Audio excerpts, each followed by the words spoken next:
Yes we are live now. Hello friends, this is Vishwas. Welcome to Oxford classes. Discuss करेंगे हम लोग आज एक विशेष टॉपिक को, यानी कि जो ओवरऑल आपके पूरे ग्रामर का एक कंक्लूजन होता है दोस्तों, जिसको हम सब्जेक्ट वर्ब एग्रीमेंट के नाम से जानते हैं दोस्तों। सब्जेक्ट वर्ब एग्रीमेंट एग्रीमेंट यानी कि इसके नाम से जाना जाता है। अब ये है क्या भाई? बहुत ही अच्छा टॉपिक है, यानी कि ये आपके पूरे ग्रामर का एक निचोड़ होता है, एक कंक्लूजन होता है। समझिएगा दोस्तों, बहुत ही अच्छा टॉपिक है। अब यहाँ पर सब्जेक्ट के साथ वर्ब किस तरीके से प्रयोग किए जाएगी, उसी का कॉन्कॉर्ड, उसी का एग्रीमेंट यहाँ पर होना है दोस्तों। ज़्यादा डिस्कस ना करके, यानी कि टॉपिक से ना भटक करके, मैं आपको सिर्फ और सिर्फ पॉइंट पर बात करूँगा। हम लोग जानते हैं कि हमेशा जो मूल रूप में जानते हैं कि कोई भी सब्जेक्ट वो अपने मूल रूप में हमेशा सिंगुलर नंबर में होता है, लेकिन कोई भी वर्ब वो अपने मूल रूप में हमेशा प्लूरल नंबर में होता है। ठीक है दोस्तों, यदि इस सब्जेक्ट को हमको प्लूरल बनाना होता है तो इस सब्जेक्ट में हम क्या लगाते हैं भाई? यस या ईएस को सफिक्स करते हैं, है ना। जब प्लूरल बनाना होता है तो ये जो जब यस या ईएस का प्रयोग करते हैं तो ये जो नया सब्जेक्ट बनता है, यानी कि ये जो नया सब्जेक्ट बन करके तैयार होता है, ये सब्जेक्ट आपका किस नंबर का होता है? प्लूरल नंबर का होता है। जब ये वर्ब की बात करें हम, तो ये जो वर्ब है अपने आप में प्लूरल नंबर होता है मूल रूप से, लेकिन जब इसको हमको सिंगुलर बनाना होता है तो इस वर्ब में हम किसका यूज करते हैं? यस या ईएस का प्रयोग करते हैं। कुछ समझ में नहीं आ रहा है? देखिए अभी समझ में आएगा दोस्तों। सब्जेक्ट और वर्ब एक दूसरे के विपरीत होते हैं। सब्जेक्ट यदि सिंगुलर होता है मूल रूप में, तो वर्ब मूल रूप में प्लूरल होता है। यदि सब्जेक्ट को प्लूरल बनाना है तो हमको यस या यस जोड़ना पड़ेगा। यदि वर्ब को सिंगुलर बनाना है तो हमको क्या करना पड़ेगा? यस या ईएस को जोड़ना पड़ेगा। अब ये जो वर्ब बन करके हमारा तैयार हुआ, ये वर्ब कैसा है? सिंगुलर वर्ब है ना दोस्तों। बस इतनी सी बात है, ये बात समझिए कि मूल रूप में कोई भी सब्जेक्ट हमेशा सिंगुलर नंबर में प्रयोग किया जाता है, लेकिन उसी के जस्ट उल्टा मूल रूप में वर्ब आपका हमेशा प्लूरल नंबर में होता है। जब सब्जेक्ट यानी कि आप सेंटेंस, यानी किसी भी सेंटेंस में जब हम प्रयोग करते हैं सब्जेक्ट को, यदि सब्जेक्ट सिंगुलर नंबर में है तो हमको वर्ब भी किस नंबर में प्रयोग करना पड़ेगा? सिंगुलर नंबर में प्रयोग करना पड़ेगा। उसके बाद आपका ऑब्जेक्ट। यदि दूसरी की बात करें तो सब्जेक्ट यदि प्लूरल नंबर का है तो हमारा वर्ब भी किस नंबर का होगा? प्लूरल नंबर का होगा। है बात समझ में? ये आपका ऑब्जेक्ट। तो वही मैं यहाँ बताया कि सब्जेक्ट सिंगुलर होता है और वर्ब मूल रूप में प्लूरल होता है, लेकिन सिंगुलर बनाने के लिए उसमें यस या यस को जोड़ना पड़ता है, लेकिन जस्ट उल्टा सब्जेक्ट को प्लूरल बनाने के लिए यस या यस को जोड़ना पड़ता है। ठीक है दोस्तों, बात समझ में? इसी दोनों के एग्रीमेंट को हम क्या कहते हैं? सब्जेक्ट वर्ब एग्रीमेंट, यानी कि सब्जेक्ट के अनुसार प्रयोग किए जाने वाली आपकी वर्ब, यानी कि इन दोनों का जो आपसी संबंध है, इसी को सब्जेक्ट वर्ब एग्रीमेंट की कैटेगरी में रखते हैं। बात समझ में? अब हम जैसे एक दो आपको एग्जांपल लेते हैं दोस्तों। देखिए बात को समझिएगा भाई। जैसे यहाँ मैं कह दूं ही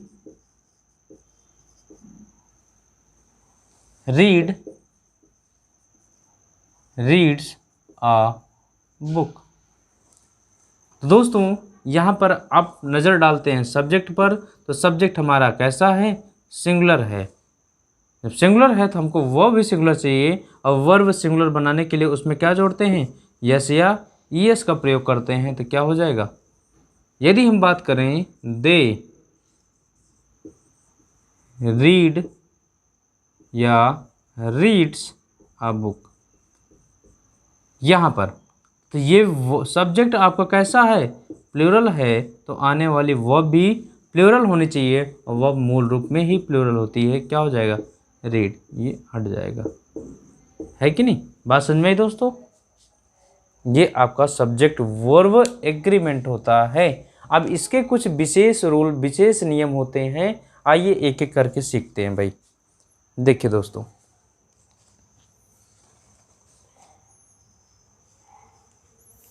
चले भाई, देखिए, ये उम्मीद है ये बात आपको समझ में आई होगी, क्योंकि ये बेसिक है दोस्तों। अगर ये नहीं पता होगा फिर सब्जेक्ट वर्ब एग्रीमेंट आपका सही नहीं होने वाला है। आइए बात करते हैं। जैसे हम कह दें Mohan is are playing cricket, सही करिए भाई।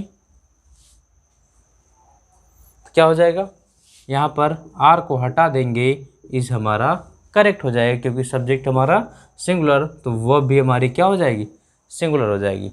हम जानते हैं जो हमारी वर्ब हैं इज, एम, आर, वॉज, वर, है कि नहीं भाई। इज, एम, आर, वॉज, वर, बताइए ज़रा। ठीक, इसी में हम जोड़ दें आपको डू, डज, डिड, इसको जोड़ दें। ठीक,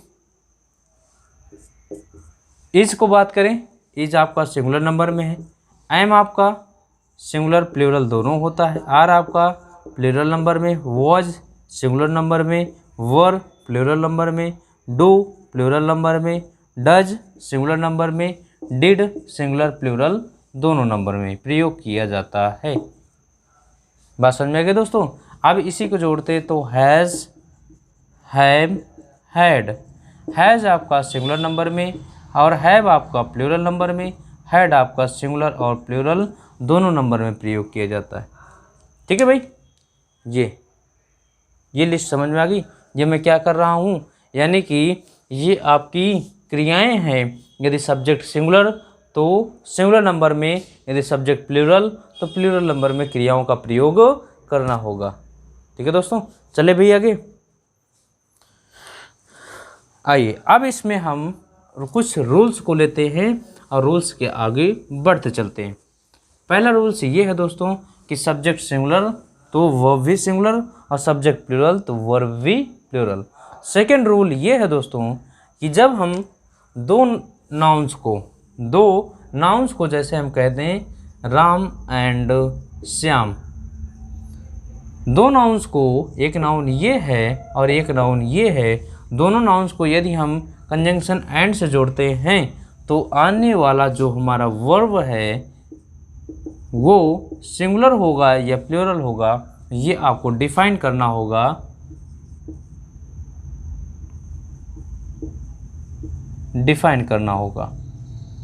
very hard. Ram and Shyam is are working very hard.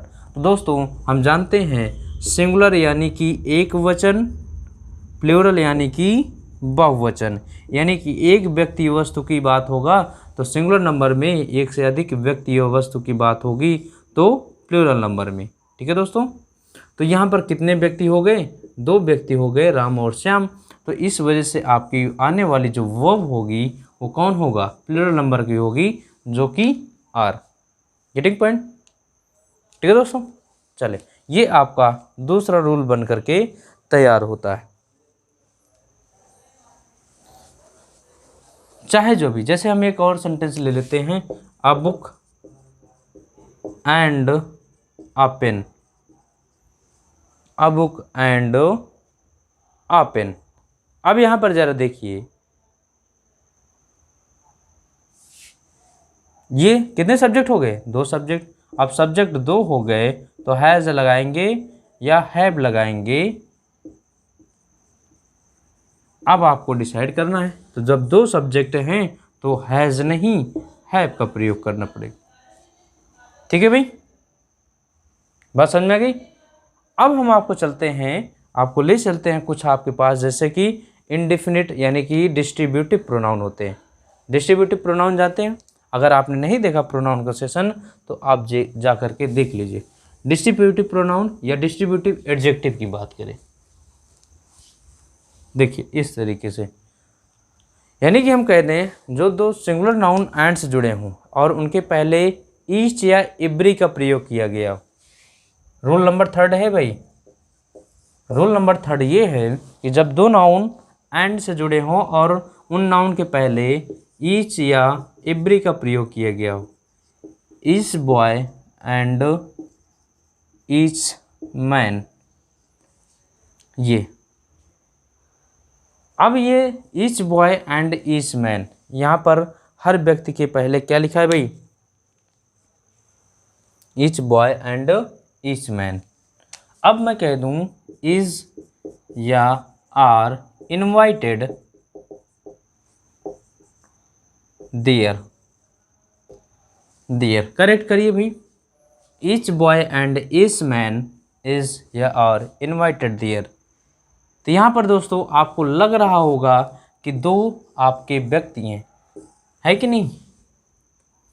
तो यहाँ पर जब भी ये आपका नियम होता है, रूल होता है, और हमेशा ये जानते रहिए दोस्तों कि ये आपके क्या होते हैं? डिस्ट्रीब्यूटिव एडजेक्टिव हैं। और हम जानते हैं कि किसी भी वस्तु को जब हमको डिस्ट्रीब्यूट करना होता है तो किसी पर्टिकुलर समय पर एक भी व्यक्ति को हम डिस्ट्रीब्यूट कर सकते हैं। जब एक ही व्यक्ति को डिस्ट्रीब्यूट करते हैं उसके लिए हमेशा सिंगुलर की बात आती है, और सिंगुलर में आपको इसका प्रयोग करना है, आर का नहीं। Are you getting my point? बताइए भाई, बोलिए। यदि इसकी जगह मैं कह दूं, इसी की जगह पर मैं लिख दूं each boy and girl, each boy and girl. अब यहाँ पर कर दें इज या आर इनवाइटेड, इनवाइटेड, तो भी क्या हो जाएगा? तो भी आपका सिंगुलर नंबर के सब्जेक्ट का प्रयोग करना है, प्लूरल नंबर का नहीं, क्योंकि हम जानते हैं डिस्ट्रीब्यूटिव एडजेक्टिव हमेशा अपने आप को सिंगुलर नंबर में रखता है और इसके साथ आने वाली वर्ब भी हमेशा सिंगुलर नंबर में प्रयोग की जाती है। ठीक है भाई। अब जैसे कि हम जानते हैं कुछ आपके एक कॉमन से वर्ड होते हैं। कॉमन से वर्ड कहने का मतलब कि सिंगुलर जो नाउन होते हैं वो एंड से जुड़ करके प्रयोग किए जाते हैं और उनके साथ हमेशा आने वाली वर्ब भी सिंगुलर होती है।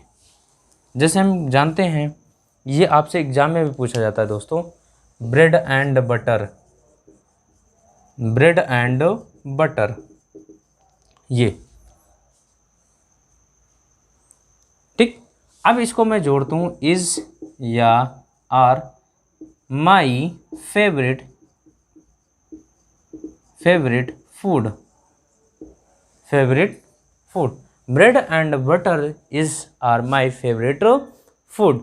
अब यहाँ पर ब्रेड और बटर से आपको एक यूनिटी शो कर रहा है, यानी कि ब्रेड और बटर ये आपको, जैसे हम कहते हैं भाई हॉर्स एंड कैरेज, कहते हैं कि नहीं भाई? हॉर्स एंड कैरेज, बोलिए, घोड़ा गाड़ी कहते नहीं, यानी कि हॉर्स एंड कैरेज, ये घोड़ा गाड़ी, यानी कि जो घोड़ा होता है और उसके पीछे का पार्ट जो लगा हुआ था जो खींच करके ले जाता है, इस दोनों को एक किया गया है, इसी को हॉर्स एंड कैरेज बोला गया। ऐसे ही हमारा ये यहाँ पर ब्रेड एंड बटर को एक करके संबोधित किया गया है। इससे एक ही व्यक्ति वस्तु का भाव प्रकट हो रहा है और उसके लिए हमेशा जब एक का भाव प्रकट हो रहा है तो आने वाली वर्ब हमेशा सिंगुलर होगी, है कि नहीं? अब यहाँ पर हॉर्स एंड कैरेज, तो ये भी आपका घोड़ा गाड़ी है, इसके लिए भी हमेशा आने वाली जो आपकी वर्ब होगी वो कैसी होगी? सिंगुलर होगी। इसी तरीके से मैं आपको बताऊं, हैमर एंड टंग्स भी होता है, हैमर एंड टंग्स ये आपका फ्रेज होता है, या हैमर एंड साइकिल भी होता है। साइकिल में जानते हैं बेड़ी, साइकिल, ये अगर इसकी बात करें तो ये आपका और होता है हॉर्स एंड कैरेज हो गया, हैमर एंड साइकिल हो गया, ब्रेड एंड बटर हो गया, एक वर्ड होता है आपके लिए राइस एंड करी, राइस एंड करी, ये जिसको हम कहते हैं करी, वही कढ़ी भाई, करी है कि नहीं, राइस एंड करी जिसको कढ़ी चावल बोलते हैं, है ना। ये दोनों एक ही यानी कि वस्तु को शो करते हैं और इनके लिए हमेशा आने वाला जो वर्ब होगा वो हमेशा सिंगुलर का सिंगुलर होगा दोस्तों, ये गलती मत करिएगा। Bread and butter, horse and carriage, hammer and cycle, rice and करी, है ना। तो ये इनके लिए हमेशा सिंगुलर नंबर की क्रियाओं को प्रयोग किया जाता है। Are you getting my point दोस्तों, ये समझ में आया ना भाई। इनके साथ कभी भी हम प्लूरल नंबर के वर्ब का प्रयोग नहीं करते। चले भाई, अब जरा मैं आपको नेक्स्ट रूल की तरफ ले चलता हूँ, जो आपको शायद नाउन के पार्ट में बताया है दोस्तों, समझ लीजिए। वो ये है कि कुछ आपके वर्ड्स होते हैं, यानी कि जो प्रीपोजिशन कह लो, यानी कि कंजंक्शन कह लीजिए, कंजंक्शन कह लीजिए, यानी कि इनके साथ जब ये जुड़ करके आते हैं तो हमेशा अपने पहले वाले नाउन के अनुसार ही इनका सब्जेक्ट या वर्ब डिसाइड होता है। जैसे हम कहते हैं दोस्तों, देखिए वो वर्ड कौन कौन से हैं, एक बार एग्जांपल से मैं दे रहा हूँ, आप समझ जाएंगे। देखिए, you as well as me, you as well as me, या फिर as well as your sister, has been done this work, this work. तो यहाँ पर देखिए, ये आपका ये क्या है भाई, कनेक्टिंग वर्ड है कि नहीं। जब ये कनेक्टिंग वर्ड है और ये क्या किया है, कनेक्ट किया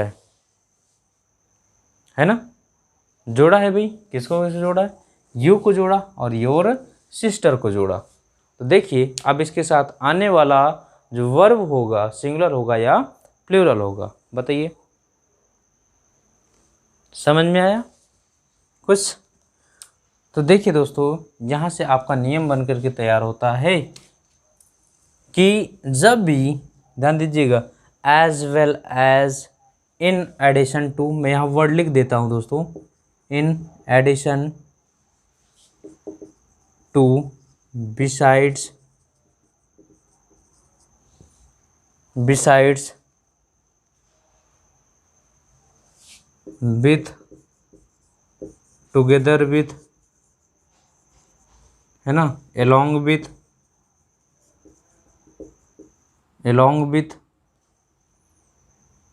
besides with, together with, along with, like, unlike, मैं यहाँ लिखते चल रहा हूँ, unlike, except, यानी कि ये ऐसे वर्ड होते हैं, अगर हम कह दें तो गाइडेड बाई, बहुत सारे वर्ड हैं भाई, लेकिन कुछ अब विशेष वर्ड की बात कर रहा हूँ। एक्कम्पनाइड बाई, है ना, यानी कि इनसे जब आपका बाई एंड बाई, यदि इनसे जब आपका दो वाक्य यानी कहने के बाद दो वर्ड जो नाउन या प्रोनाउन हो यदि जुड़े हों, तो हमेशा जो वर्ब का प्रयोग किया जाएगा वो हमेशा पहले वाले नाउन के अनुसार प्रयोग किया जाएगा। देखिए, एक नाउन या प्रोनाउन आपका यू है और एक क्या है, ये नाउन आपका जुड़ा हुआ है, किससे जुड़ा हुआ है, जिस कनेक्टिंग वर्ड से, और ये कनेक्टिंग वर्ड दो वर्डों को जोड़ रहा है, लेकिन जो वर्ब का प्रयोग करना है तो यानी कि इसके पहले वाले शब्द के अनुसार प्रयोग करना है। ठीक है दोस्तों, बात समझ में। तो इनको ध्यान रखिएगा, बहुत सारे वर्ड हैं लेकिन कुछ ये इंपॉर्टेंट वर्ड हैं। In addition to, besides, with, together with, along with, like, unlike, except, guided by, accompanied by and by, बहुत सारे वर्ड होते हैं। इनको ध्यान रखिएगा और इनको आप लोग इनको नोट कर लीजिएगा। चले भाई, यानी कि इनके बाद आने वाला जो वर्ब है वो इनके पहले आए हुए सब्जेक्ट के अनुसार प्रयोग किया जाए, ऐसे समझ लीजिए। ठीक है भाई, चले जैसे एक एग्जांपल देते हैं,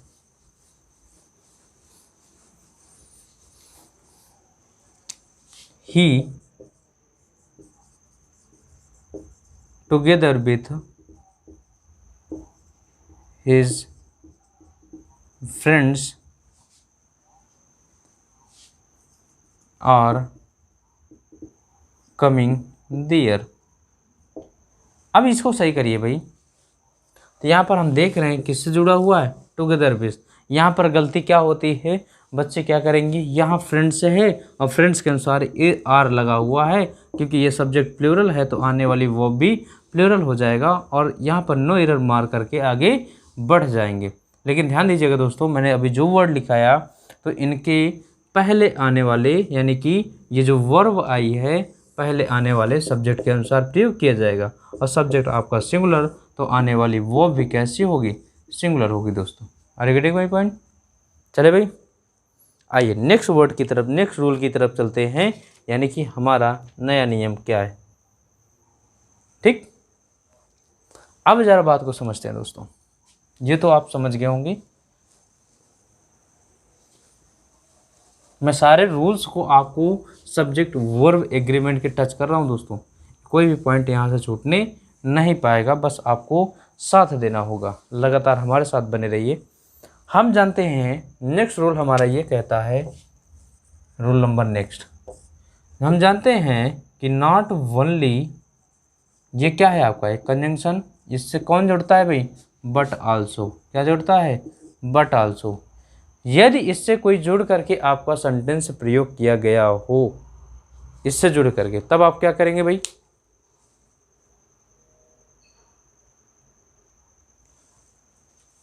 ठीक। और इसी में आपको बताएं तो आपका आता है ईदर आर, नीदर नॉर। ठीक है दोस्तों, ईदर आर नीदर नॉर। यदि इनसे आपका दो वर्ड यानी कि नाउन या प्रोनाउन जुड़े हों तो हमेशा अपने नज़दीकतम वाले सब्जेक्ट के अनुसार वर्ब का प्रयोग किया जाता है। ध्यान दीजिएगा, हमेशा नज़दीकतम वाले शब्द यानी नाउन या प्रोनाउन के अनुसार आपका वर्ब प्रयोग किया जाता है। जैसे हम कहते हैं neither you nor I are going there, going there. बने भाई, क्या कमी हो गई, क्या दिक्कत हो गई यहाँ पर, सेंटेंस सही है या गलत है, बोलिए भाई।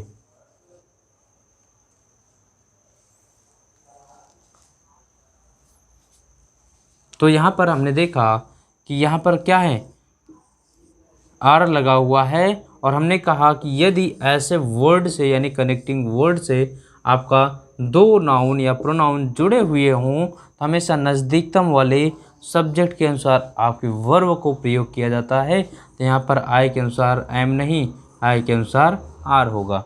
ठीक है भाई। यहाँ पर जैसे हम कह दें not only Mohan but also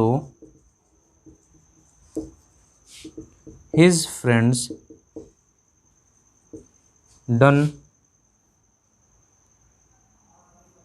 has completed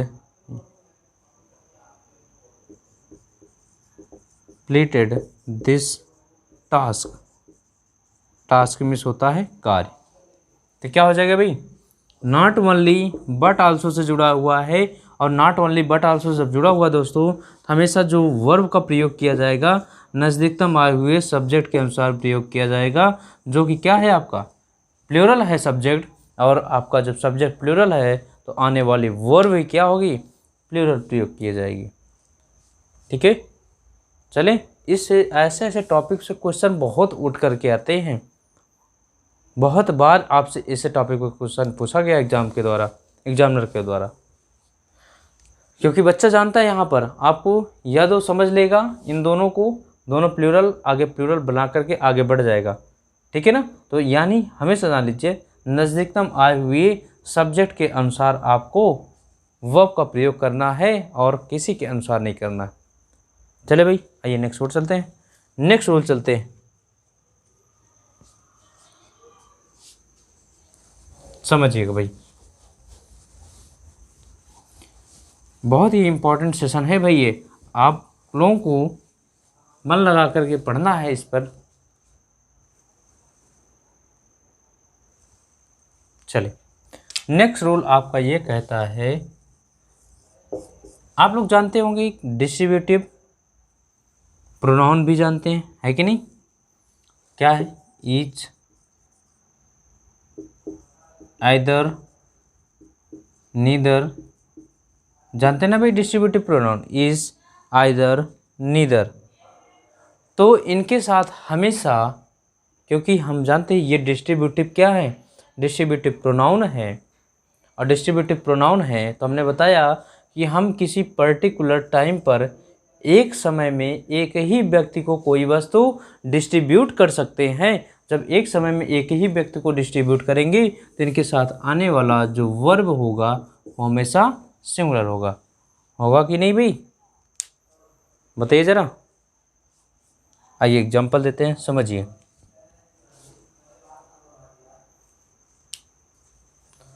देखिए, I have invited 2 boys, neither have come, neither have come। बताइए, करेक्ट करिए भाई आपको इसको। I have invited 2 boys, neither have come। हमने 2 बॉयज़ को इनवाइट किया है और उनमें से कोई भी नहीं आया, कोई भी नहीं आया, नीदर हैव कम। तो यहाँ पर देखिए दोस्तों, नीदर लगा हुआ है, इसके बाद क्या लगा है, हैव, और हमने कहा ये आपके डिस्ट्रीब्यूटिव प्रोनाउन होते हैं और हमेशा इनके साथ आने वाली वर्ब क्या होती है, सिंगुलर होती है। तो हैज़, हैव नहीं, हैज़ का प्रयोग किया जाएगा।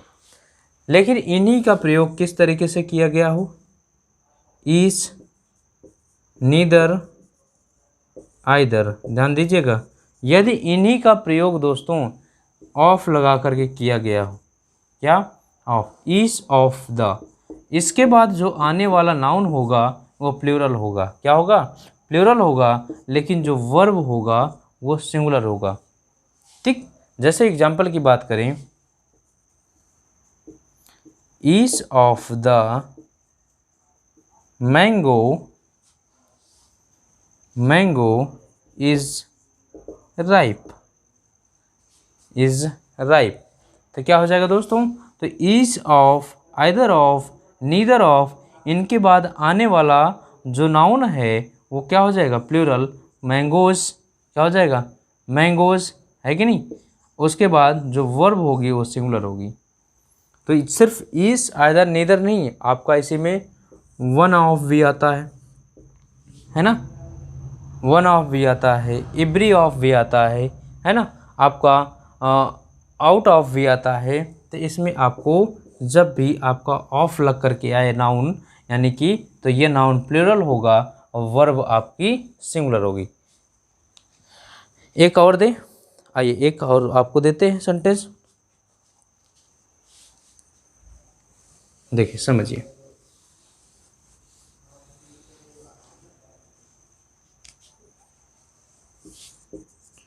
One of them has played very well, has played very well। क्या हो जाएगा दोस्तों, देखिए वन ऑफ लग करके आया है, इसके बाद जो नाउन है वो प्लूरल है, लेकिन वर्ब आपकी क्या है, सिंगुलर है दोस्तों। ये आपका सेंटेंस पूरी तरीके से करेक्ट है। यहाँ पर एग्जामिनर क्या करता है, आपको नाउन सिंगुलर दे करके फंसाता है और वर्ब आपको प्लूरल दे करके फंसाता है। तो इस गलतियों से बचिएगा, क्योंकि ये बहुत ही इम्पोर्टेंट रोल है यहाँ पर और बहुत ही इम्पोर्टेंट सेशन चल रहा है दोस्तों। ठीक, चले भाई आइए नेक्स्ट चलते हैं। चलिए, जैसे कि हम कुछ जानते हैं इंडेफिनिट प्रोनाउन, जानते हैं भाई, नहीं जानते? कई बार बताया और प्रोनाउन के सेशन में बताया भी है दोस्तों। इंडेफिनिट प्रोनाउन यानी कि जैसे हम बात करें एवरी, इज या एवरी, एनी, नो, है कि नहीं, इसको हम किससे जोड़ दें? बॉडी से, वन से, थिंग से। Everybody, everyone, everything. Anybody, anyone, anything. Nobody, no one, nothing.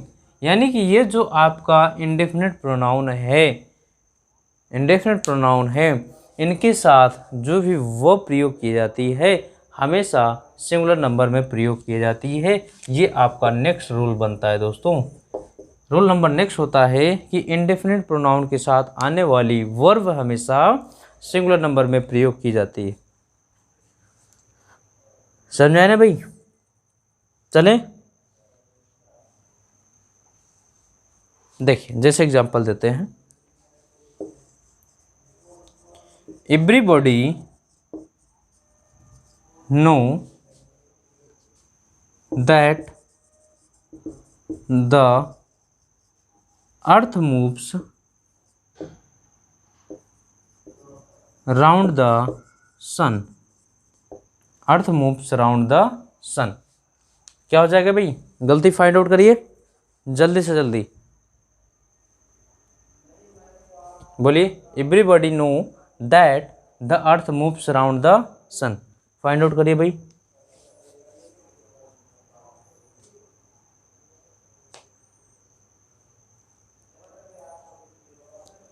चल देखिए, यहाँ पर क्या है? एवरीबॉडी है और एवरीबॉडी है, ये इंडेफिनिट प्रोनाउन होते हैं और हमेशा अपने आप को सिंगुलर में रखते हैं दोस्तों। तो क्या हो जाएगा यहाँ पर?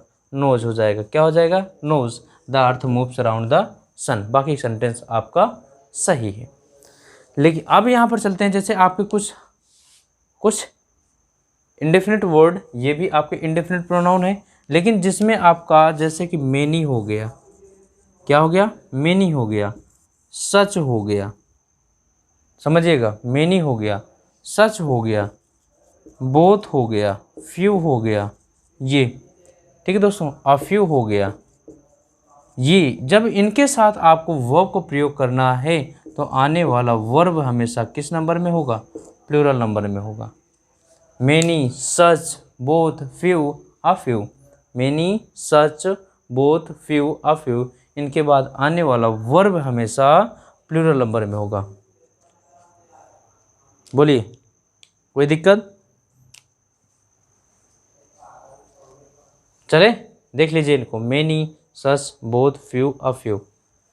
ऐसे एग्जांपल्स देते हैं, देखिए।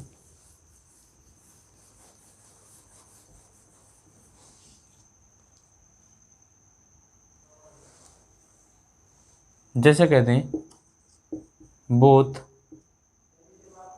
Of them, both of them, या फिर हम कह दें बोथ आर हैप्पी,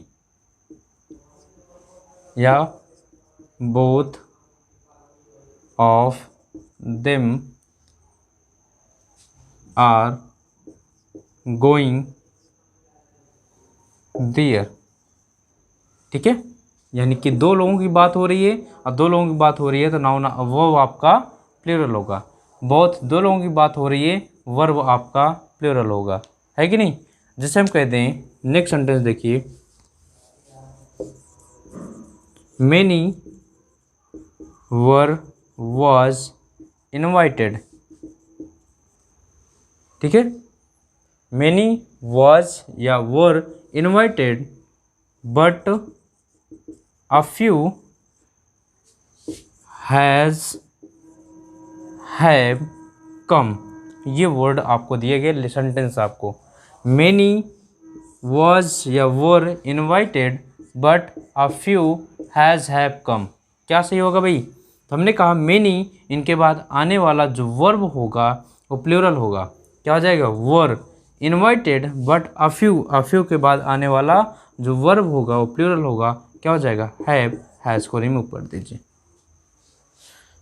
समझ में आया? लेकिन थोड़ा सा यहाँ एक केस और उल्टा होता है, वो समझिए उल्टा केस क्या होता है। केस ये होता है यदि मेनी के बाद, ध्यान दीजिएगा मैं इस तरीके से स्ट्रक्चर, यदि मेनी के बाद ए या एन आया तो आने वाला नाउन भी सिंगुलर होता है और इसके साथ वर्ब भी सिंगुलर होता है। ठीक, जैसे हम कह दें many a pen is red, तो many a pen is red, तो ये भी नाउन भी प्लूरल और वर्ब भी आपकी प्लूरल होती है दोस्तों। ठीक है, तो इसका एक स्ट्रक्चर होता है, आप लोग लिख लीजिए, बना लीजिए इस तरीके से, जैसे हमने कह दिया यहाँ पर, देखिए समझिए भाई। मेनी के बाद यदि आपका ए एन नहीं आता तो नाउन आपका प्लूरल, और जब नाउन प्लूरल तो वर्ब भी आपकी प्लूरल। ठीक है दोस्तों, और मेनी के बाद यदि ये एन आया है तो नाउन आपका सिंगुलर और वर्ब भी आपकी सिंगुलर। ये आपका स्ट्रक्चर है, इसको ध्यान रखिएगा भाई। ठीक है, बात समझ में आई कि नहीं? ये बोले दोस्तों, चले आगे।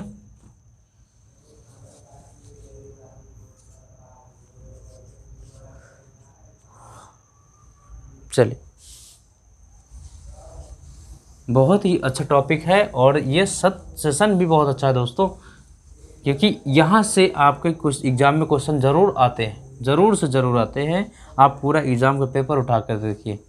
देखिए अब जो मैं बताने चल रहा हूँ ये तो बहुत ही इम्पोर्टेंट है। ये लार्ज, ये नेक्स्ट रूल है भाई, लार्ज नंबर ऑफ, ठीक है देखते चलिए, ए लार्ज नंबर ऑफ या अ नंबर ऑफ, क्या क्या लिख रहा हूँ, a large number of, a number of, ठीक है।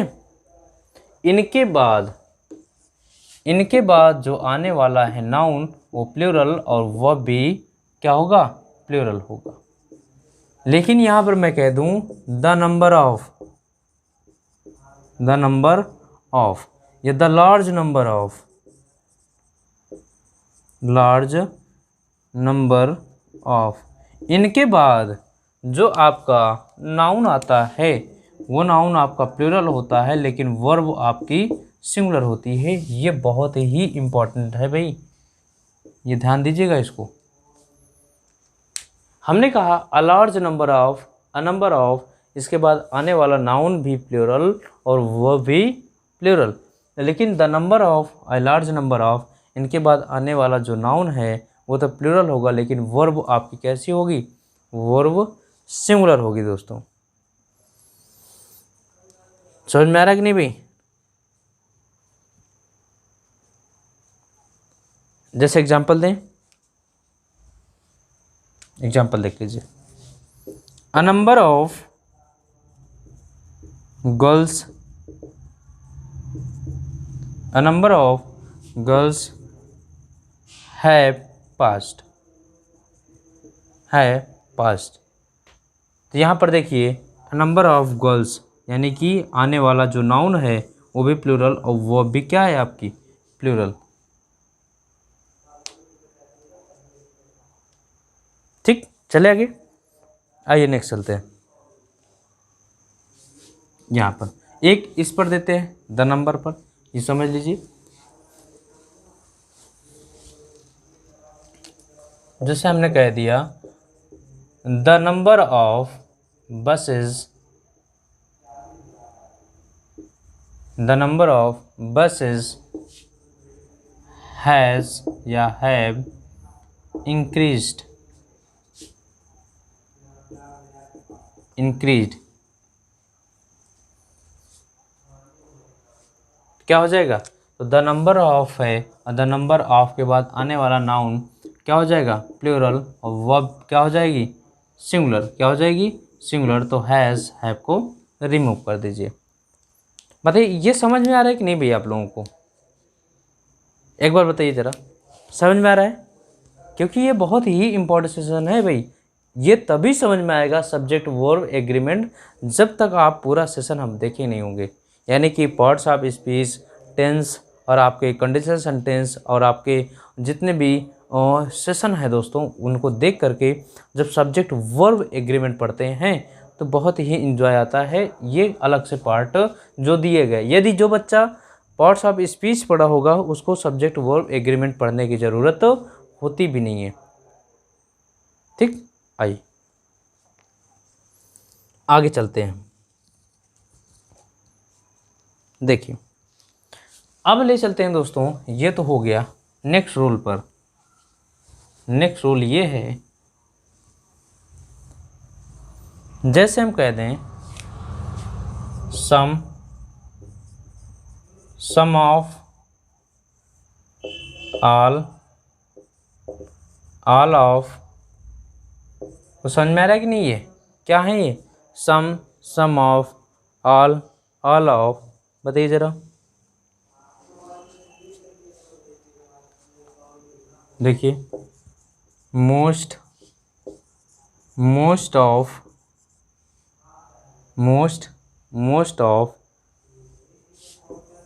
a lot of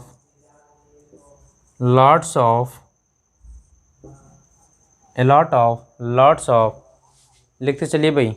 अभी मैं इनको बता रहा हूँ इसमें क्या करना है। प्लेंटी ऑफ आप जानते हैं, यानी कि प्रचुर मात्रा में, है कि नहीं? किसमें? प्रचुर मात्रा में। ठीक, एनफ।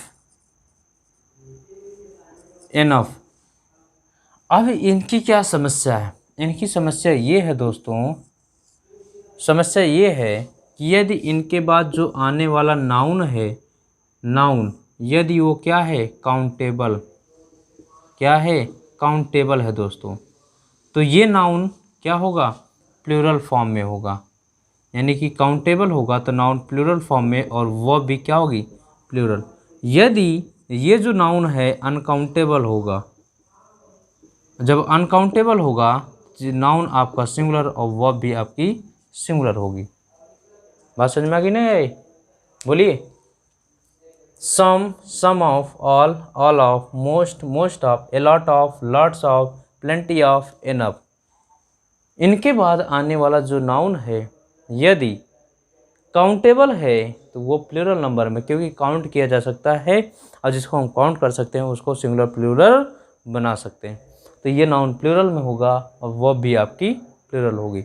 लेकिन यदि ये नाउन आपका अनकाउंटेबल होगा तो आने वाला सब्जेक्ट जो नाउन है वो आपका क्या होगा?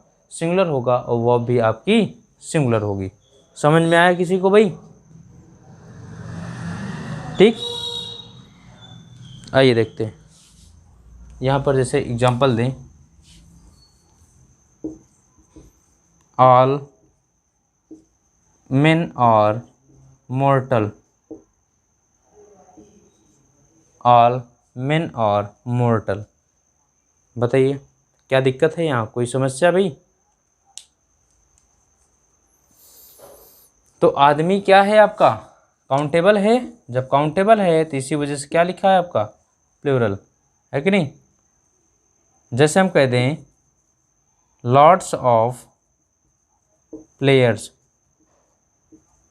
Lots of players were there, यानी कि वहाँ पर बहुत सारे प्लेयर्स हैं। अब यहाँ पर लॉट्स ऑफ, अब प्लेयर्स क्या है आपका? काउंटेबल। जब काउंटेबल है तो आने वाली वो भी क्या होगी? प्लूरल होगी कि नहीं भाई? बताइए ज़रा। ठीक, आइए अब जैसे एक एग्जांपल लेते हैं, some money is needed, some money is needed, कुछ मनी की आवश्यकता है। तो मनी क्या है आपका? मनी आपका अनकाउंटेबल नाउन होता है, और अनकाउंटेबल नाउन जिसको काउंट नहीं किया जाता और उसके साथ आने वाली वर्ब भी क्या होगी? सिंगुलर। ये नाउन भी सिंगुलर और वर्ब भी सिंगुलर। कोई दिक्कत, कोई परेशानी भाई? बोलिए। चलिए देखिए, मैं एक और एग्जांपल देता हूँ यहीं पर अनकाउंटेबल नाउन का। जैसे हम कह दें lots of milk is available, यानी कि बहुत सी मात्रा में दूध उपलब्ध है। लॉट्स ऑफ मिल्क, तो ऑफ यानी कि इसके बाद आने वाला नाउन क्या है, अनकाउंटेबल है, और वो भी क्या हो जाएगी तब, सिंगुलर हो जाएगी, क्योंकि अनकाउंटेबल नाउन के बाद यानी कि आएगा तो वो हमेशा सिंगुलर होगा, और क्योंकि काउंट नहीं किया जा सकता तो उसका सिंगुलर प्लूरल क्या बनाएंगे, जिसको काउंट किया जा सकता है उसी को सिंगुलर और प्लूरल बनाया जा सकता है दोस्तों। तो ये क्या हो जाएगा आपका सिंगुलर नंबर, और वो भी आपकी सिंगुलर नंबर में प्रयोग की जाएगी। बताइए दोस्तों, ये बात समझ में आ गई आपको? बोलिए भाई। ठीक, तो दोस्तों ये आज का हमारा पहला सेशन था सब्जेक्ट वर्ब एग्रीमेंट का। हमने बहुत ही इंपॉर्टेंट सेशन लिया आपको, और ये बहुत ही इंपॉर्टेंट बात बताई जो आपके एग्जाम के पॉइंट ऑफ व्यू से इंपॉर्टेंट है। यानी सब्जेक्ट आपका सिंगुलर तो वर्ब भी सिंगुलर, सब्जेक्ट आपका प्लूरल तो वर्ब भी प्लूरल। ठीक है दोस्तों, ये बातें हुई थी और उसमें हमने कुछ विशेष बातें आपको बताई हैं, प्लीज़ वहाँ जा करके देख लीजिए। आइए डिस्कस करते हैं मैनी को लेकर के।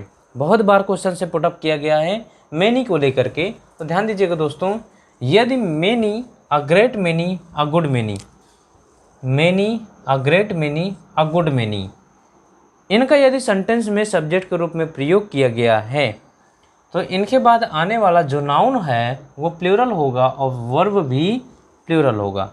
ठीक है दोस्तों, मैनी अ ग्रेट मैनी, ध्यान दीजिएगा, इनके बाद आने वाला जो नाउन है वो भी क्या है, प्लूरल होगा, और वो भी आपका प्लूरल होगा। ठीक है दोस्तों, जैसे हम एग्जांपल दें,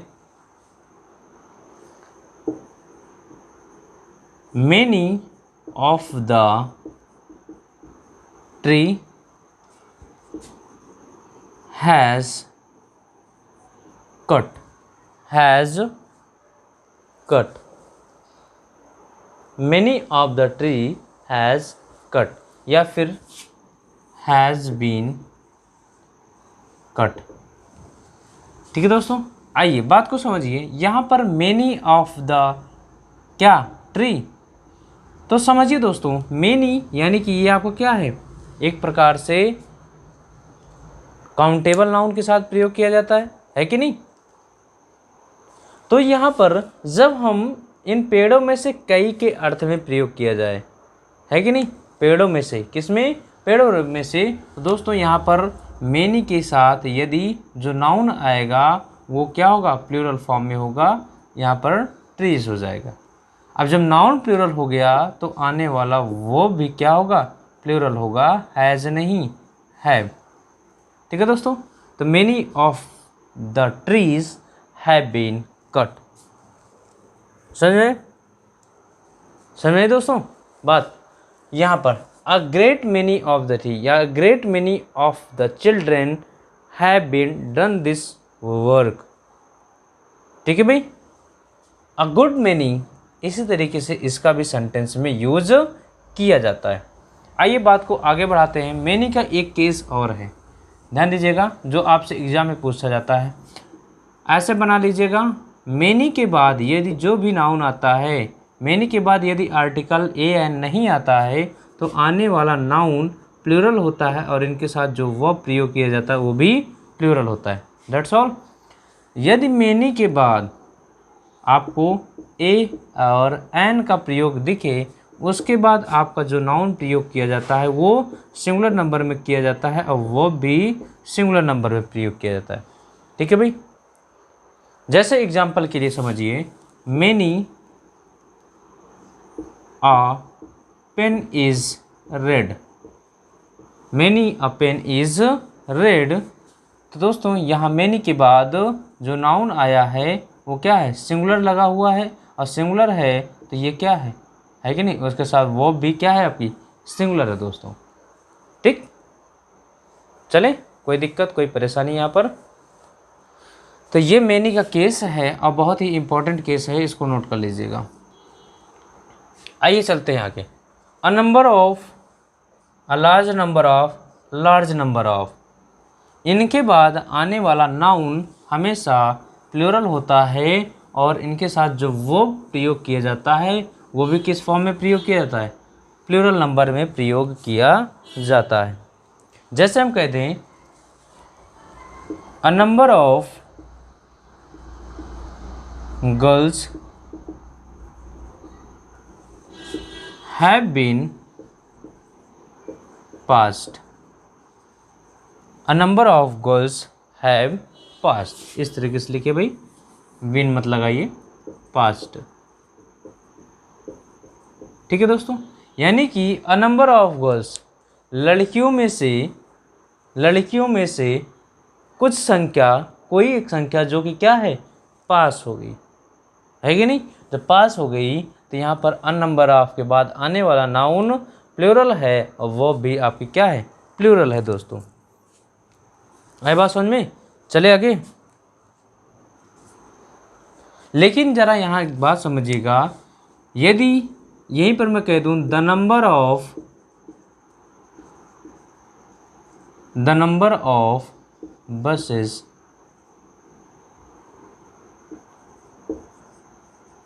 have been increased, जरा बताइए भाई क्या समस्या है।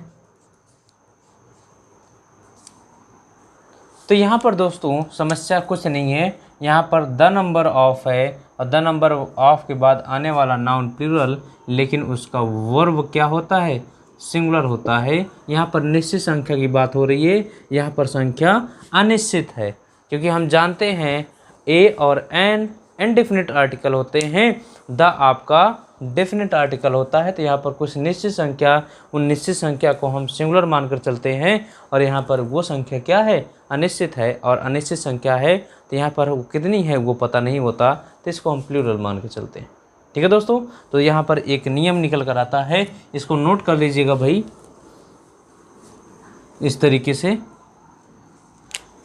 कि अ नंबर ऑफ के बाद आने वाला, ऑफ के बाद आने वाला जो नाउन है वो प्लूरल होता है, और जो वर्ब है वो भी क्या होता है, प्लूरल होता है। लेकिन द नंबर ऑफ के बाद जो नाउन आता है वो तो प्लूरल होता ही होता है दोस्तों, लेकिन जो वर्ब होता है वो सिंगुलर होता है, because the number of is the definite number. ठीक है भाई, ये डेफिनेट नंबर है, इस वजह से इसके लिए आने वाली वर्ब क्या होगी, आपकी डेफिनेट होगी, यानी सिंगुलर होगी दोस्तों। ठीक, ये एकदम इस पर स्पष्ट रूप से आपको एरर दिया जाता है फाइंड आउट करने के लिए। तो इन चीज़ों को बस देखिए और आगे टिक करके बढ़ते चलिए, जिस पर आपका एक नज़र देखने की ज़रूरत हो दोस्तों। इसी तरीके से हम ए लार्ज नंबर ऑफ का प्रयोग करते हैं, लार्ज नंबर ऑफ का प्रयोग करते हैं, इनके साथ नाउन प्लूरल और वर्ब भी क्या होती है, प्लूरल नंबर में प्रयोग की जाती है। ठीक, आइए यहाँ पर कुछ केस लिखे हुए हैं, some of, all of, in of, most of, a lot of, lots of, plenty of. अब ये क्या है भाई, इसकी क्या समस्या है, इनका प्रयोग भी हम लोग प्लूरल नंबर और सिंगुलर नंबर दोनों में करते हैं, यानी कि इनके बाद आने वाला नाउन सिंगुलर होगा या प्लूरल होगा, ये डिफाइन करेगा। किस तरीके से समझिए, यदि किसी भी वाक्य में some of, all of, in of, most of, a lot of, lots of, plenty of, इनके बाद जो नाउन आता है, यदि इनके बाद प्रयोग किया गया नाउन, यदि वो क्या है, काउंटेबल, क्या प्रयोग किया गया है, काउंटेबल नाउन प्रयोग किया गया है, तो वो नाउन क्या होगा, प्लूरल होगा, और आने वाली वो भी क्या होगी, प्लूरल होगी। गेटिंग पॉइंट दोस्तों। ठीक भाई, यदि ये नाउन क्या है आपका, अनकाउंटेबल है, ये नाउन अनकाउंटेबल है, तो आने वाला जो नाउन है वो क्या होगा, सिंगुलर होगा, और वह भी सिंगुलर होगा। बात को समझिएगा दोस्तों, इनके बाद some of, all of, in of, most of, a lot of, lots of, plenty of, इनके बाद यदि आया हुआ नाउन काउंटेबल है तो प्लूरल और वह भी प्लूरल, यदि ये नाउन अनकाउंटेबल है तो सिंगुलर और वह भी सिंगुलर में प्रयोग किया जाता है दोस्तों। ठीक है, एग्जाम्पल के लिए बात करें, दे एग्जाम्पल, जरा इनको एक बार समझ लीजिए, लिख लीजिए भाई, तो एग्जाम्पल देते हैं।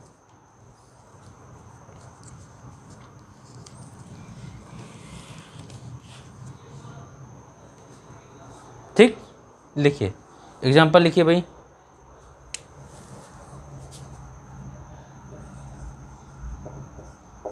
All men are mortal, all men are mortal, बताइए जरा। तो यहाँ पर देखिए ऑल मेन, मेन की बात हुई, इनके बाद जो नाउन आ रहा है, नाउन क्या है, काउंटेबल है, और काउंटेबल के लिए प्लूरल होगा, इनके साथ आने वाली वर्ब भी क्या होगी, प्लूरल होगी। तो ये सेंटेंस आपका सही हुआ कि नहीं हुआ भाई? चले आगे चले भाई, चलिए लिखिए, नेक्स्ट लिखिए, lots of player, lots of player have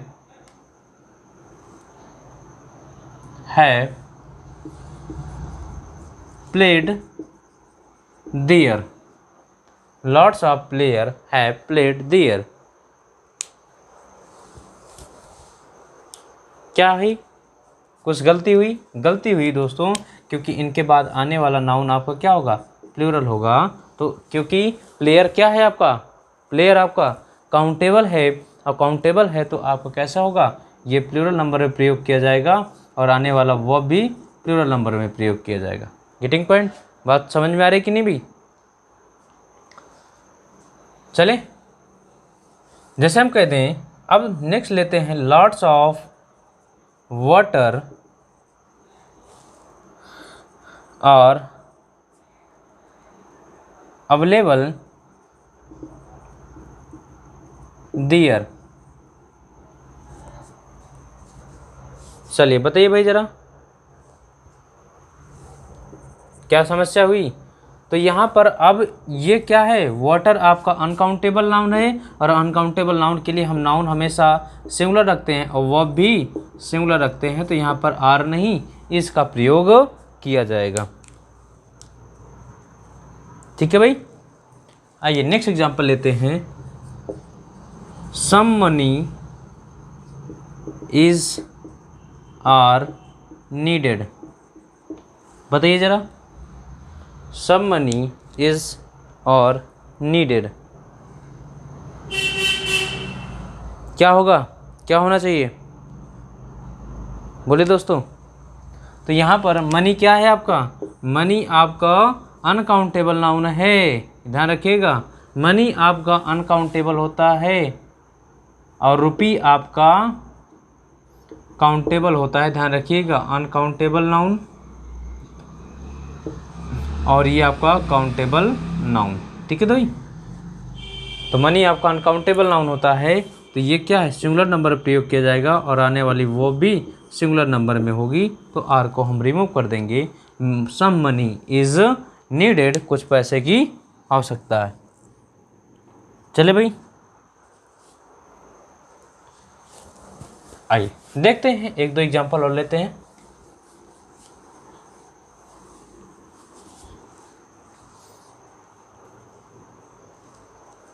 लिखिए, जैसे हम कह दें, lots of milk is available, lots of milk is available, तो यहाँ पर इज ठीक है ना भाई?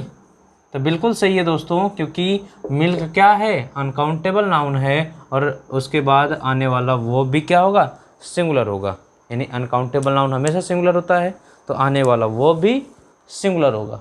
Getting point? तो ये उम्मीद है दोस्तों, ये बात आपको समझ में आ गई होगी कि some of, all of, an of, most of, a lot of, lots of, plenty of, इनके बाद आने वाला नाउन यदि काउंटेबल हुआ तो प्लूरल और वर्ब भी प्लूरल, यदि ये नाउन अनकाउंटेबल हुआ तो नाउन भी सिंगुलर और वर्ब भी सिंगुलर नंबर में प्रयोग की जाती है। चले, इसी तरीके से हम आपको आगे ले चलते हैं। देखिए, ये सब बातें हमने आपको एडजेक्टिव पढ़ाते समय वहाँ बताया है कि किस तरीके से इनका प्रयोग किया जाता है। आइए ले चलते हैं हम लोग आगे आपको।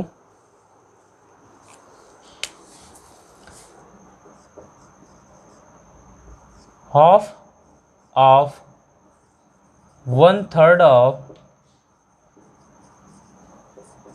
2/3 ऑफ,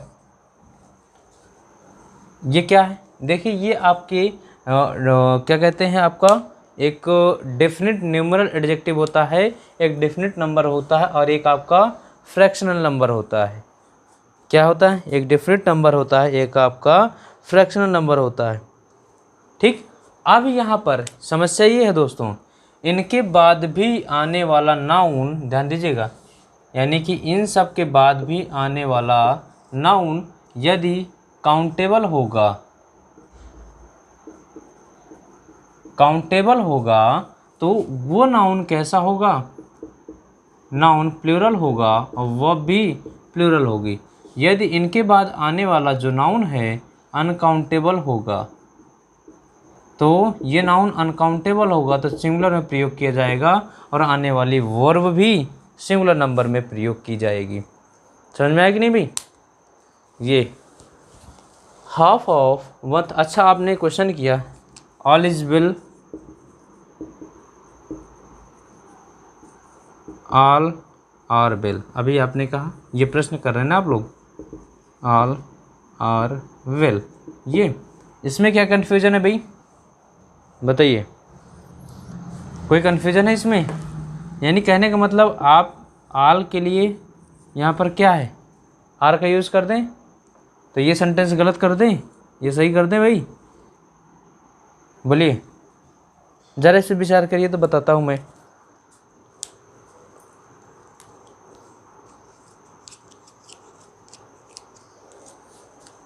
कुछ विचार करिए। देखिए दोस्तों, इसके कहने का मतलब दोनों का अर्थ सेम है, ऑल इज वेल भी होता है और ऑल आर वेल भी होता है। ध्यान दीजिएगा, अब यहाँ पर समस्या आपको अंडरस्टैंडिंग की है। यदि हम जब पूछ रहे हैं all is well, all is well, तो वहाँ पर हम आपके किसकी, हेल्थ की बात कर रहे हैं। किसकी बात कर रहे हैं? हेल्थ की बात कर रहे हैं।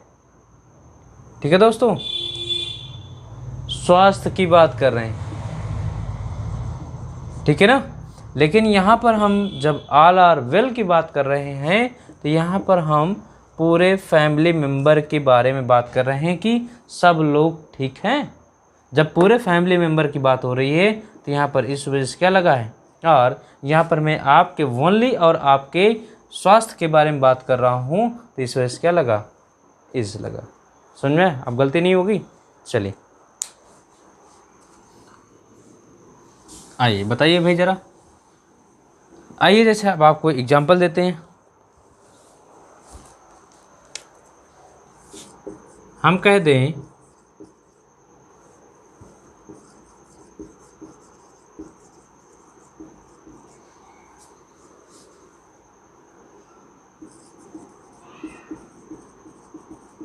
Half of the hotel are closed. सही करिए भाई, बताइए ज़रा।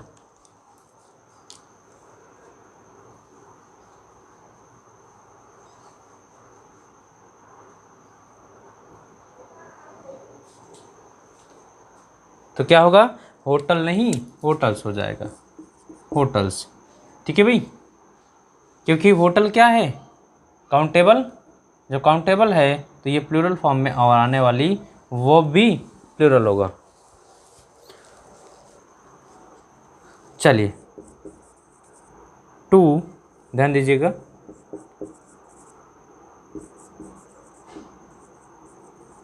2/3 ऑफ लैंड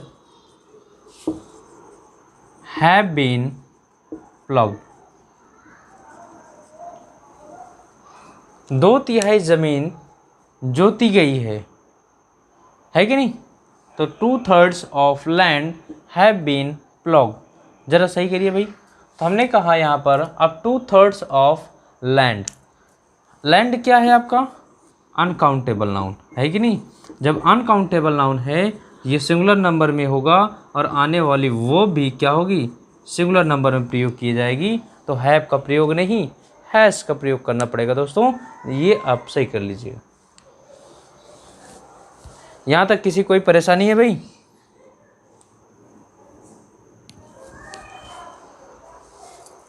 ठीक, चलिए आइए इसी कड़ी में मैं आगे जोड़ते हुए आपको एक और बात बताता हूँ। यदि आपके एग्ज़ाम में पूछ लिया जाए, बहुत ही इंपॉर्टेंट सेशन चल रहा है भाई ये, यदि आपको एग्ज़ाम में दिखे मोर देन वन, क्या दिखे, मोर देन वन, ठीक है भाई, तो इनके बाद आने वाला जो नाउन है वो सिंगुलर होगा, वर्ब भी क्या होगा, सिंगुलर होगा। कुछ समझ में आ रहा है कि नहीं? है मोर देन वन के बाद आने वाला नाउन सिंगुलर, वर्ब भी सिंगुलर। ठीक, आइए एग्जांपल देते हैं। More than one room are vacant, more than one room are vacant. ज़रा सही करिए भाई,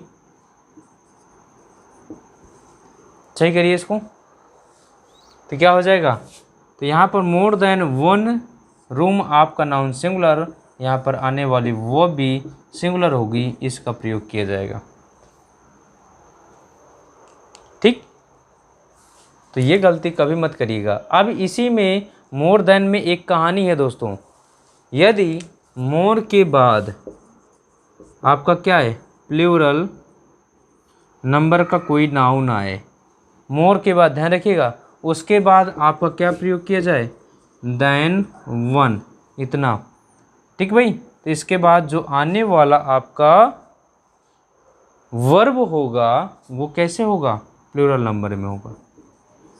ठीक है, यहाँ पर थोड़ा सा डिफरेंट है, मोर देन वन यहाँ एक साथ में है, यहाँ पर मोर उसके बाद प्लूरल नाउन आपका देन वन आपका वर्ब। जैसे एग्जाम्पल देखिए, teacher than one are late, than one, more teacher than one are late, more teacher than one are late, यानी ज़्यादा टीचरों में एक क्या होते हैं, लेट होते हैं।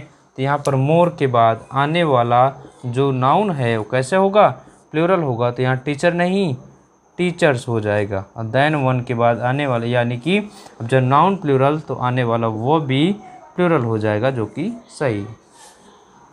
तो ये कॉन्सेप्ट सही में आया भाई, ये आप नोट कर लीजिएगा, इसको नोट करते चलिएगा, ये भी ठीक है दोस्तों। More plural noun plus than one, उसके बाद आपका जो वर्ब है वो भी क्या होगा, प्लूरल होगा। आई बात समझ में दोस्तों? आइए चलते हैं हम आगे ले चलते हैं भाई।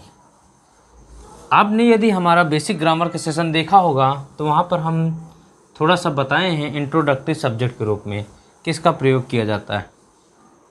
देखिए बात करता हूँ, इंट्रोडक्टरी सब्जेक्ट के रूप में इट और देयर का प्रयोग किया जाता है दोस्तों, इट और देयर, देयर।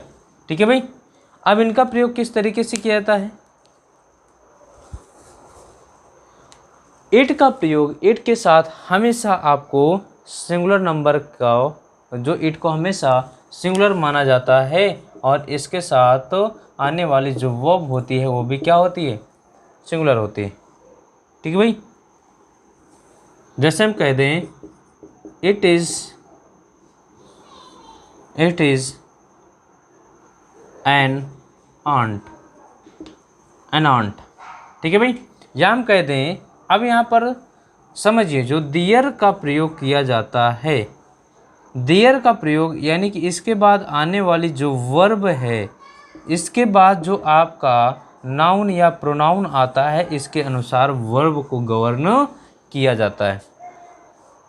ठीक है भाई, जैसे हम कह दें, ध्यान रखिएगा, देयर was या were a king, there was or were a king, क्या होगा भाई, वॉज, क्योंकि वर का प्रयोग नहीं है। देयर आपका इंट्रोडक्टरी सब्जेक्ट है, इसके बाद आने वाली वर्ब, इसके बाद आने वाले नाउन प्रोनाउन के अनुसार गवर्न की जाती है। यदि ये नाउन आपका प्लूरल है तो आने वाली प्रयोग की गई वर्ब वो भी प्लूरल होगी। यदि ये सिंगुलर है तो प्रयोग की गई वर्ब वो सिंगुलर होगा दोस्तों। ठीक है, तो ये किंग क्या है, सिंगुलर नंबर में, इस वजह से वॉज का प्रयोग किया जाएगा, ना कि वर का। ठीक है भाई, समझ में आया। जैसे इसी को हम कह दें देयर वर टू किंग्स, है कि नहीं, देयर वर टू किंग्स, दो राजा थे। अब यहाँ पर टू किंग्स हो गया तो इसलिए क्या हो गया, वर।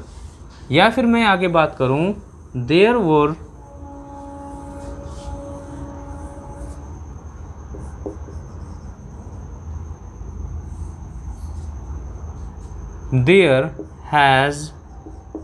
have many problems, क्या हो जाएगा, तो प्रॉब्लम्स है, कई समस्याएं हैं, तो आपका हैव का प्रयोग करना है, ना कि हैज का प्रयोग करना। तो उम्मीद है ये आपको समझ में आया होगा कि दोस्तों इट और देयर की कहानी क्या है। इट के बाद हमको क्या प्रयोग करना है और देयर के बाद क्या प्रयोग करना है। इट को हमेशा सिंगुलर माना जाता है, इसके बाद आने वाली वर्ब हमेशा सिंगुलर नंबर में प्रयोग की जाती है। समझ में आया भाई, बोलो। चलें, तो उम्मीद है ये सेशन आपको पसंद आया होगा। तो पसंद आया होगा दोस्तों, तो मैं आपसे एक रिक्वेस्ट करता हूँ, आप इस सेशन को मैक्सिमम बच्चों तक शेयर करिए और ज़्यादा से ज़्यादा लोगों को अपने साथ जोड़ने की कोशिश करिए। दोस्तों आपका ही मोटिवेशन हमारा मोटिवेशन होता है, क्योंकि जितना आप शेयर करते हैं उतना ही हमको प्रेरणा मिलती है, उतने ही हम जोश और जुनून से आपके पास वीडियो पहुंचाने की कोशिश करते हैं दोस्तों। तो ये सेशन आपके लिए बेहद इम्पॉर्टेंट है और सारे बच्चों के लिए है, तो उन तक पहुंचाने की कोशिश करिए। आगे चलते हैं हम आगे। तो आपने थोड़ी सी, अब ये लास्ट सेशन चल रहा है, लास्ट बातें मैं बताते चल रहा हूँ कि आपने एक सेशन देखा होगा हमारा कंडीशनल सेंटेंस। तो यदि जो बच्चे ना देखे हों वो प्लीज़ जा कर के देख लें। कंडीशनल सेंटेंस मैंने आपको क्या बताया, उसमें किस तरीके से उनका प्रयोग करना सिखाया। कंडीशनल सेंटेंस में बताया था, तो उसमें कुछ आपके अनरियल कंडीशन होते हैं। अनरियल कंडीशन में आपकी बातें ये होती हैं कि सब्जेक्ट चाहे जिस नंबर या पर्सन का होगा और क्रिया के रूप में हमेशा वर का प्रयोग किया जाता है। उसको हम अनफुलफिल विश या डिजायर कैटेगरी में रखते हैं, यानी कि ऐसी डिजायर, ऐसी इच्छा जो कभी भी पूरी नहीं होती है। जैसे हम कह दें if I were a bird I would fly near you, है कि नहीं। तो यहाँ देखिए दोस्तों, आपका सब्जेक्ट चाहे जिस नंबर या पर्सन का होगा, क्रिया के रूप में हमेशा वर का प्रयोग किया जाएगा। ठीक, जैसे हम कह दें I wish I were you, I wish I were you, या फिर I wish I were a bird. ठीक है भाई, काश मैं एक चिड़िया होता, काश मैं एक चिड़िया होता। यहाँ पर यदि मैं चिड़िया हो जाऊँ तो मैं आपके पास उड़ाऊँ, तो दोस्तों यहाँ पर ऐसी कोई कंडीशन नहीं है जो आपकी फुलफिल हो सके। तो ये आपकी अनरियल कंडीशन होती हैं जो कभी भी पूरी नहीं की जाती, और इनके लिए हमेशा सब्जेक्ट चाहे जिस नंबर पर्सन का हो और क्रिया के रूप में हमेशा वर का प्रयोग किया जाता है। ये मत सोचिएगा कि हम यहाँ वाज लगा दें और इसको सिंगुलर बना कर के काम चला लें, तो गलत हो जाएगा दोस्तों। तो ये था आज का सेशन, यानी कि सब्जेक्ट वर्ब एग्रीमेंट का पार्ट।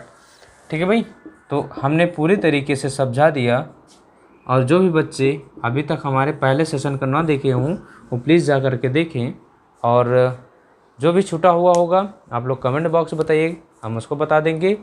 बाकी अगर बेसिक लेना है दोस्तों तो वो बेसिक मैं फिर से बताऊंगा, आप लोग जुड़े रहिएगा, क्योंकि इन्जॉय तभी आएगा दोस्तों एक एक पॉइंट को, कि ये तो मैं तो ओवरऑल आपको कंक्लूजन दिया पहले और दूसरे पार्ट में कि ग्रामर में किस तरीके से हम यूज़ करते हैं पूरा, चाहे वो टेंस से रिलेटेड हो, चाहे वो आपका पार्ट्स ऑफ स्पीच से रिलेटेड हो, कंडीशन सेंटेंस से हो, क्वेश्चन टैग से हो, वो मैंने सारी बातें इस सब्जेक्ट वर्ब एग्रीमेंट में इंक्लूड किया।